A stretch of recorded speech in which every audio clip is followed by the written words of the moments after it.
The date, April 28th, 1945. Location, Germany. Just 10 days before VE Day, the U.S. Army 42nd Cavalry Reconnaissance Unit is approached by a Luftwaffe officer waving a white flag. He wants to surrender, and he also wants to let the Americans know that nearby, just across the border in Czechoslovakia, there are hundreds in need of saving. Hundreds of horses in need of saving. I'm King Trout, and you're watching That Time That Thing Happened. Today's thing, Operation Cowboy.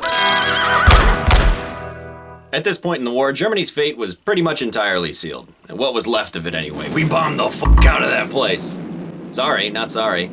The surrendering Luftwaffe intelligence officer, Lieutenant Colonel Walter Hortes, understood that his men were pretty well fucked. They were sandwiched between the incoming Red Army to the east and the Americans to the west. Their options were to surrender to the Soviets or surrender to the Americans.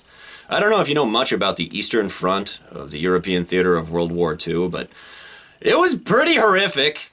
It was like literally hell on earth every day for years. You couldn't walk 10 feet without stepping in a war crime. Bad times. He picked the Americans. He also wanted to let them know about a nearby farm just across the border in Czechoslovakia where, and this is going to sound like I made it up to be funny, but this is true. This happened.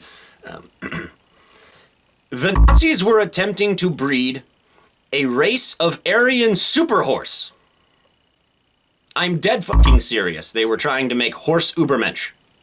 He wanted the Americans' help. He knew if the starving Red Army found the farm before the Americans did, they would kill and eat the horses. Thoroughbred Lipizzaners, the last of their kind. And if you think it's bad that they were going to eat the horses, you do not want to hear what they were doing to the women and children.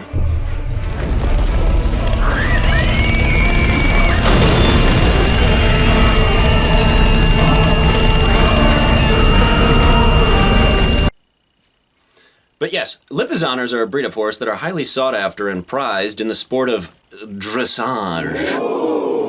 Dressage, to put it in its simplest terms, is basically horse dancing.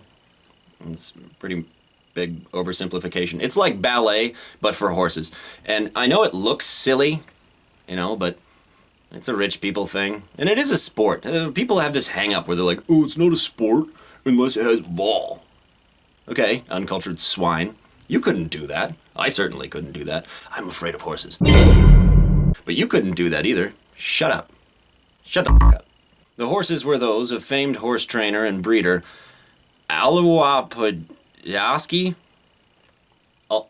Aluapodyaski. But yeah, I don't speak whatever bullshit language that is. There's too many consonants next to each other. Solamente hablo inglés porque estoy viviendo en los pinches Estados Unidos, puta. What were we talking about? Oh, horses. Ponyboy, my new nickname for this guy, had moved the horses to this location in rural Czechoslovakia from Vienna a few years earlier, after Vienna came under heavy Allied bombardment. Oh, I'm sorry. Did we put your little horses at risk? Listen, here in America we have an expression. If you want to make an omelet, sometimes you have to be willing to carpet bomb some horses. Maybe if you don't want your horses to get blown up, stop starting world wars. That's all I'm going to say about that. No regret from me. At the beginning of the war, Ponyboy had been approached by the Nazis. They needed him to start breeding some Aryan super horses. To which he said yes, obviously, because there's a problem with authoritarian governments and regimes is you can't say no if you want to live. So he said yes, and here he was. The request for help made it all the way to top brass. General Patton himself, an avid horseman. He had a private meeting with Ponyboy, and Ponyboy put on a little pony dancing show for Patton, who was very impressed. They bonded over the fact that both had competed in the 1912 Summer Olympics. Bet you didn't know that about Patton. Yeah, competed in the decathlon. It was decided the U.S. Army was going to help these Germans save the horses from the advancing Russians.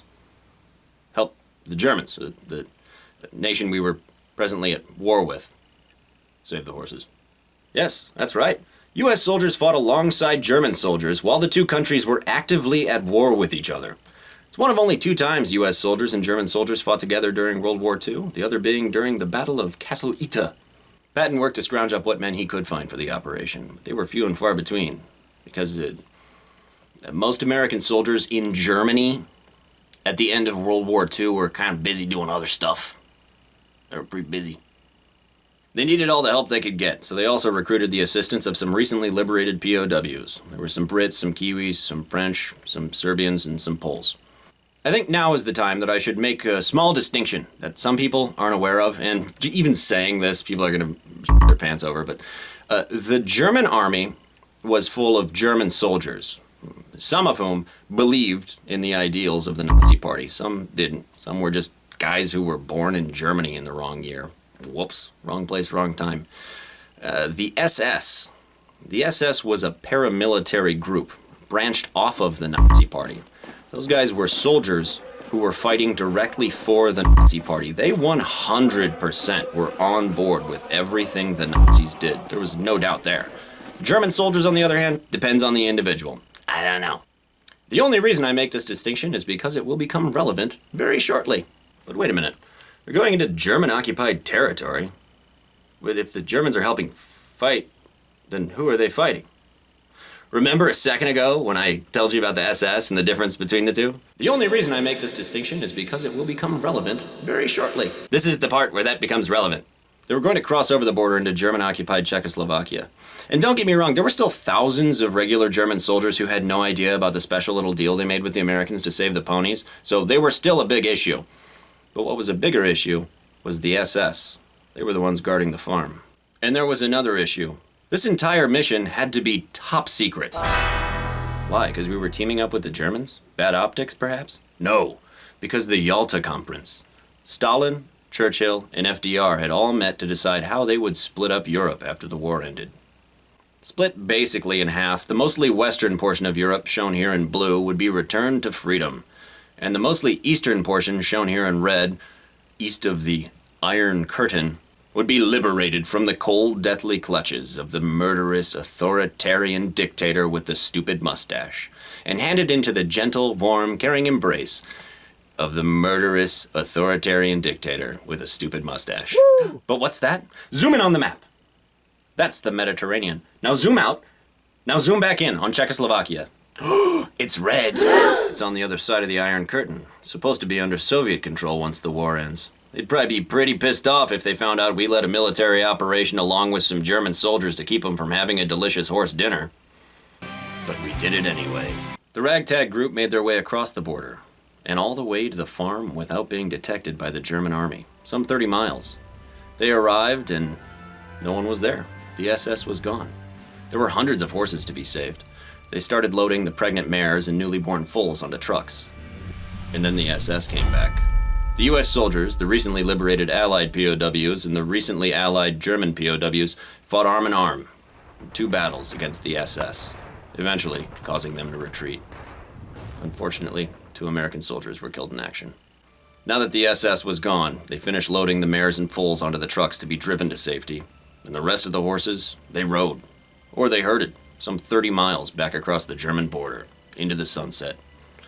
And just as they were leaving the farm, the first Russian T-34 rolled over the horizon. The Russians did not choose to engage. The Lipizzaners were saved. They were brought to America for safekeeping while Europe rebuilt. They were returned to their original home in Vienna in 1950. And I can hear some of you saying, "Oh, King Trout, who cares about stupid horses? Millions of people died during the war. Who cares about some stupid horses?" That's what you sound like. You have a dumb voice. Listen, the story's not about the horses. I hate horses. They scare the shit out of me. They're huge and they're sentient. It's like if a car could just choose to kill you. Terrifying. Ugh. It's not about the horses. It's about the men. It's about men who had spent the past years of their lives viciously trying to kill each other and decided that they could come together and work towards the common goal of saving a tiny sliver of human culture. And also, in the meantime, over some Russians. I'll end with a quote from Colonel Chuck Reed, commander of the 2nd Cavalry Group, when discussing the topic of saving the horses years later.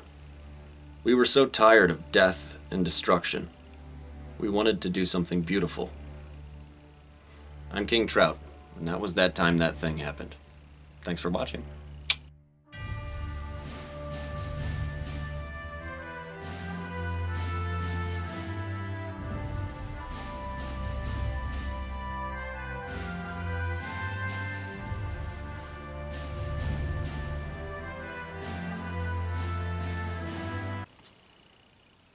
What were we talking about?